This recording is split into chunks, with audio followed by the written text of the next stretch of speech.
Shalom, saudara yang kasih Tuhan.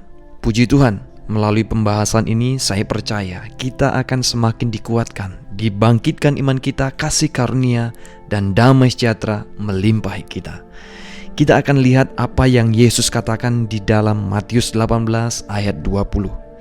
Matius 18 ayat 20. Saya akan baca, sebab di mana 2 atau 3 orang berkumpul dalam namaku, di situ aku ada di tengah-tengah mereka. Saya akan ulangi sekali lagi.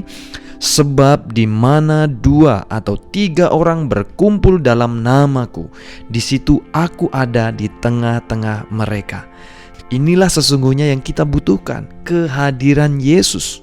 Yesus ada di tengah-tengah kita. Karena kehadiran Yesus adalah segala-galanya buat kita. Jadi yang dimaksud dengan gereja adalah ada orang percaya berkumpul dan ada kehadiran Tuhan. Apa yang terjadi kalau Tuhan hadir?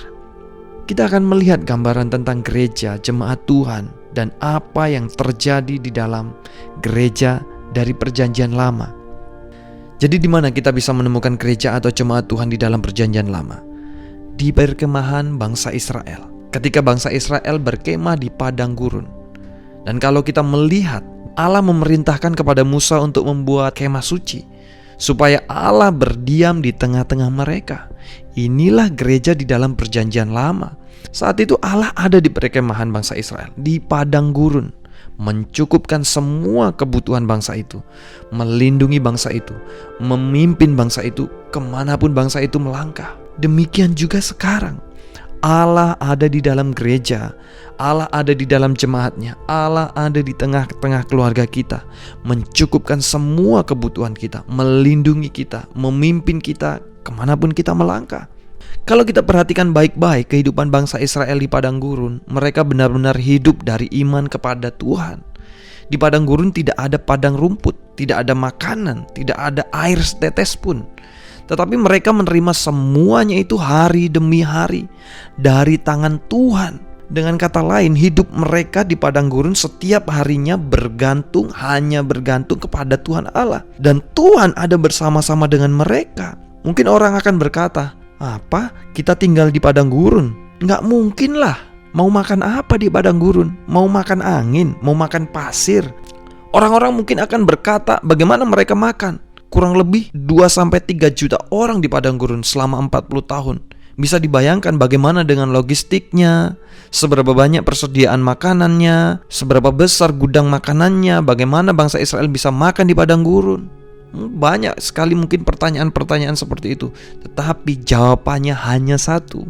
Tuhan ada di sana, Tuhan ada bersama-sama mereka, dengan jemaatnya, dengan umatnya. Bagaimana dengan pakaian mereka, kasut mereka? Alkitab mengatakan jawabannya hanya satu, Tuhan ada di sana. Alkitab mengatakan baju mereka selalu baru, kasutnya selalu baru. Artinya Tuhan membuat pakaian mereka tidak pernah robek. 40 tahun, baju kita 3 tahun, pakai cuci, langsung robek. Sepatu kita 1 tahun, paling kuat 2 tahun, solnya sudah habis, depannya sudah mulai rusak, mulai nganga. Tetapi mereka hidup 40 tahun, sepatunya, kasutnya selalu baru. Kenapa? Tuhan ada di sana, Tuhan bersama-sama dengan mereka, Tuhan menyertai umatnya. Bagaimana perjalanan mereka selama di padang gurun? Di padang gurun sangat berbahaya. Ada begitu banyak mungkin binatang-binatang yang akan mencelakakan mereka. Ada ular, mungkin ada kalajengking, ada musuh. Jawabannya hanya satu, Tuhan ada di sana, Tuhan bersama-sama dengan umatnya. Tuhan ada di sana memimpin mereka dalam bentuk tiang awan dan tiang api. Tiang awan di siang hari, tiang api di malam hari. Jadi satu jawabannya untuk semua pertanyaan-pertanyaan itu. Tuhan ada di sana, Tuhan ada bersama-sama dengan umatnya. Mengapa mereka tidak kekurangan apapun? Tuhan ada di sana. Tuhan adalah jawaban buat segala-galanya. Kenapa mereka tidak sakit? Kenapa mereka tidak kekurangan? Kenapa kasutnya selalu baru? Kenapa bajunya selalu baru? Kenapa begini? Kenapa begitu? Jawabannya hanya satu, Tuhan ada bersama mereka, Tuhan bersama dengan umatnya, Tuhan ada di sana. Mungkin kita berkata, tapi Pak, mereka tidak mengalami seperti apa yang kita alami sekarang ini. Sekarang masalah lebih ruwet, lebih banyak. Kita harus mengerti mereka juga mengalami berbagai-bagai macam penderitaan, pencobaan, pertentangan, musuh. Mereka mengalami segala bentuk kesulitan, mereka juga jatuh bangun. Tetapi di balik semuanya itu, di balik kegagalan mereka, di balik dosa-dosa mereka, kesalahan mereka, di balik ketidaksempurnaan mereka, Tuhan ada di sana, Tuhan bersama-sama dengan umatnya. Sekalipun mereka memberontak kepada Tuhan, sekalipun berkali-kali mereka tidak percaya kepada Tuhan, ada begitu banyak kejadian di mana mereka melupakan Tuhan juga. Tahukah kita bahwa Tuhan tidak pernah meninggalkan mereka? Tuhan tetap ada di sana bersama-sama dengan mereka. Yesus berkata, 2-3 orang berkumpul di dalam namaku, aku ada di sana. Yesus juga berkata, aku selalu bersama-sama dengan kamu senantiasa. Bukan hanya pada waktu kita dalam keadaan yang baik, bukan hanya pada waktu kita dalam keadaan setia, tetapi senantiasa. Artinya dalam keadaan apapun. Kita memang tidak sempurna, tetapi kabar baik buat kita.